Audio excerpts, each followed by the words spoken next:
Këshilli i Ministrave ka çuar për ratifikim në Kuvend marrëveshjen ndryshuese numër 1 të financimit mes Republikës së Shqipërisë, Republikës së Kosovës dhe Komisionit Evropian për programin e bashkëpunimit ndërkufitar Shqipëri-Kosovë 2021-2027.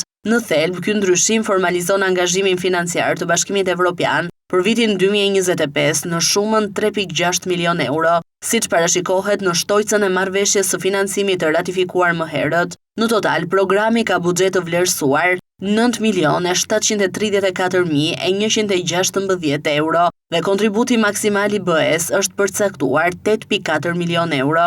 Projekti parashikon që financimi çdo nisme të mbështetur të jetë në raportin 85% grant i Bashkimit Evropian dhe 15% bashkëfinancim, që duhet të mbulohet nga vetë përfituesi që do të zbatoj projektin.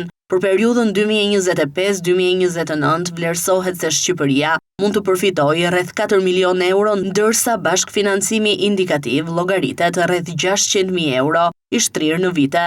Fokusi i programit është të nxjisë marrëdhënie të mira fqinjësore dhe integrimin evropian, duke dhënë ndikim konkret në zonën ndërkufitare përmes përmirësimit të mbrojtjes dhe ruajtjes së burimeve mjedisore dhe zhvillimit të turizmit të qëndrueshëm kulturor e natyror.